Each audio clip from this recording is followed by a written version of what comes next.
Warning.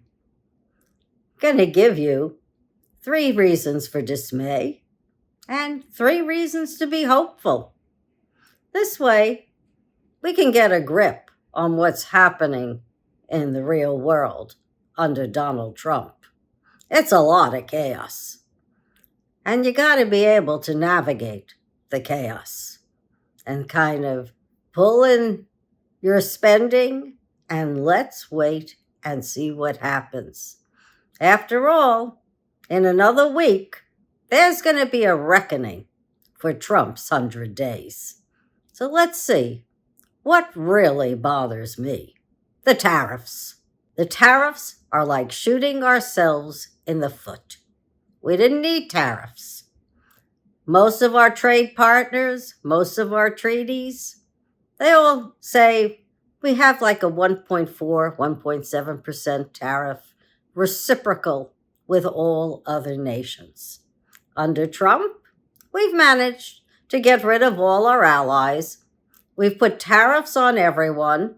Market responded with tremendous volatility, and it was only really the last day when there was potential insider trading because Trump told everyone on Truth Social hours before he reversed the tariffs that now was the time to buy on the dip. I didn't have that information, so I just looked at it all and said, wow, I could have made a killing. Some did. But what's wrong with the tariffs? It will add 4% inflation at the end of the day. And yes, we will have a trade war with China because we don't have any allies to fight with us for things that we really might want to restrict coming out of China. We have no leverage. The only country that doesn't get any tariffs, which we could probably buy and sell ourselves, is Russia. Russia has no tariffs, but our allies of 80 years, they got it. And the agricultural departments and the agricultural folks are really upset. And well, they should be. They don't know where their next market is going to be. The suicide rate among folks in farming is going sky high. So tariffs, they're a bad idea. They've always been a bad idea. Smoot-Hawley, that everyone talks about, that didn't end very well. That ended with the crash of 29.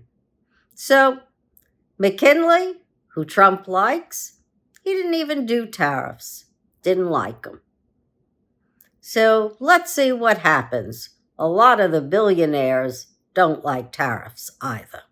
So tariffs are biggies in this administration, and they're the number one cause of dismay. What else? Doge. Elon Musk.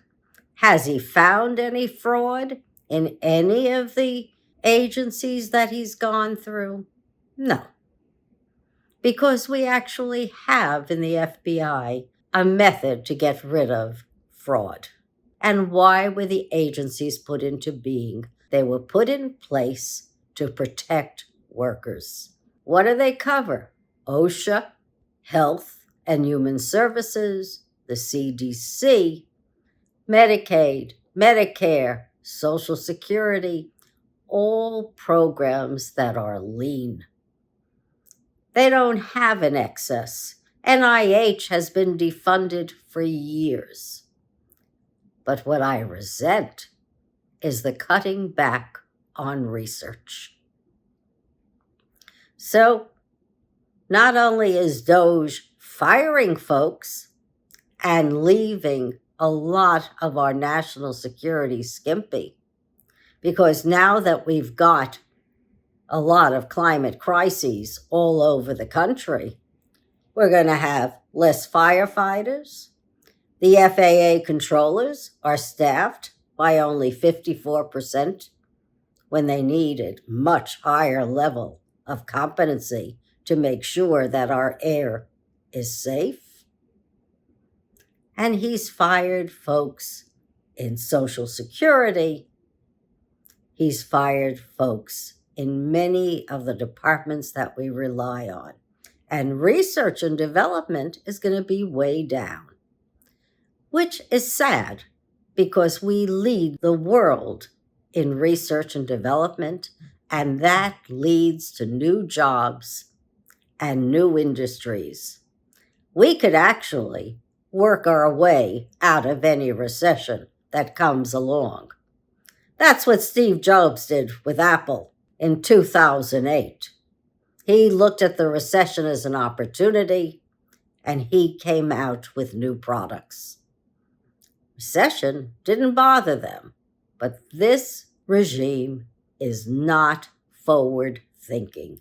It's based on a lot of incompetency and a lot of shooting yourself in the foot for no reason policies. Remember, you let go of folks, you're going to have a recession. Massive layoffs are going to affect everyone. And what's the third thing I can quickly talk about?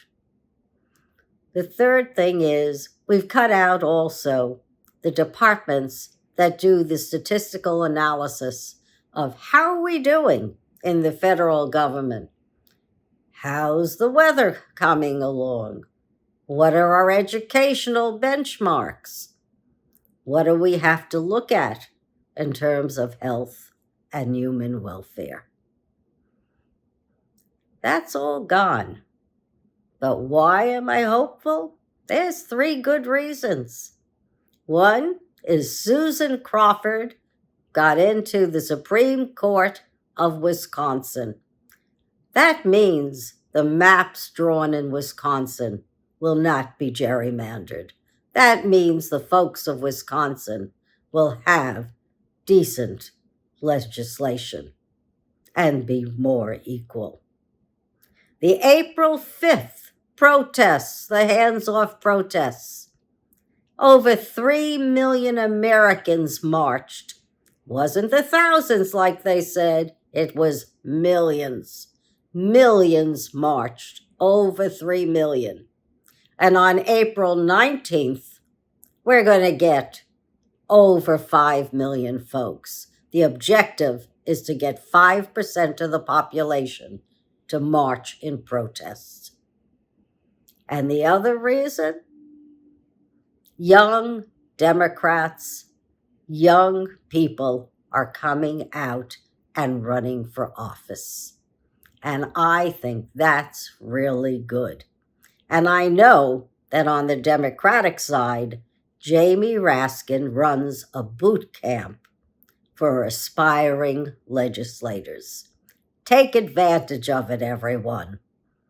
Anyone who can run for office and says, I don't like authoritarianism or the hint of it, and I want new ideas and a better way of life. Run for office. Now's your chance.